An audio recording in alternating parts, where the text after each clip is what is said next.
राज्य सुदामा ब्राह्मणो ह्यभूत।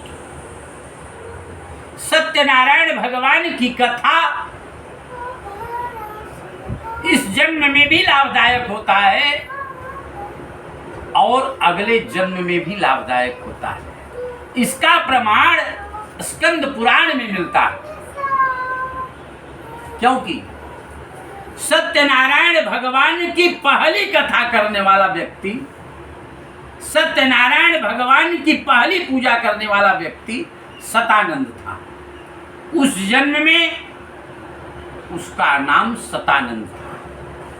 अपनी गरीबी दूर करने के लिए सत्यनारायण भगवान की पूजा किया और वही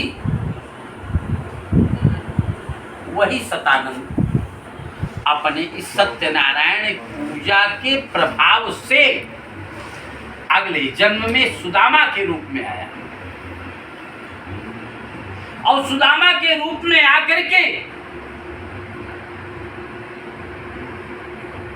कृष्ण का मित्र बनकर के कृष्ण की सेवा भी किया, लेकिन कृष्ण को पहचान नहीं पाया कि यही भगवान है। पहचाना नहीं पहचाना, लेकिन कृष्ण राजा थे, सुदामा बहुत गरीब था, सुदामा बहुत ही गरीब था। सुदामा की पत्नी ये बार बार कही कि आप अपनी गरीबी को दूर करने के लिए कृष्ण से कुछ चर्चा करते तो सीधते थे, कुटुंबी ने आपको कुछ धन दौलत दे देते जिससे आपके परिवार का खर्च चलता।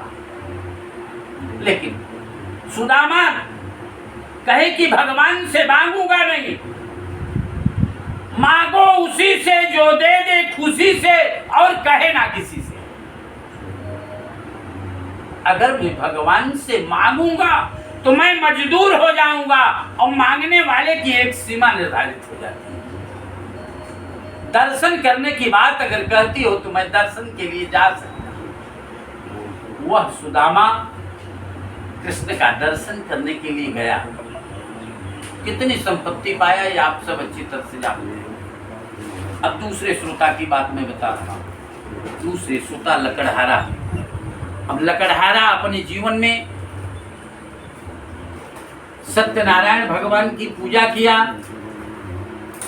उसी से उसका व्यापार बहुत अच्छा चला और वह लकड़हारा अगले जन्म में केवट के रूप में पैदा हुआ, साक्षात राम का पैर धो करके मुक्ति प्राप्त किया कि नहीं।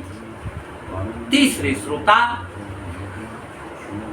उल्कामुख नाम के राजा थे।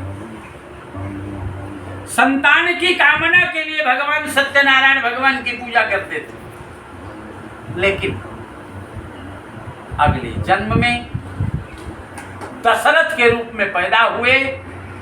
राम लक्ष्मण शत्रुघ्न के रूप में बेटा प्राप्त किए। चार बेटों को प्राप्त करके मुक्ति प्राप्त की। और चौथा श्रोता कौन? साधु बनिया। साधु बनिया पहले फल चाहता था और काम बाद में चाहता था। वो उस जन्म में तो संतान की प्राप्ति नहीं किया, लेकिन अगले जन्म में वो मोरध्वज नाम का राजा हुआ। मोरध्वज नाम का राजा हुआ और भगवान ने उसकी परीक्षा लिया, तब उसे मुक्ति प्राप्त कराया। ये सत्यनारायण भगवान की कथा का सारांश है। बोलिए सत्यनारायण भगवान की जय।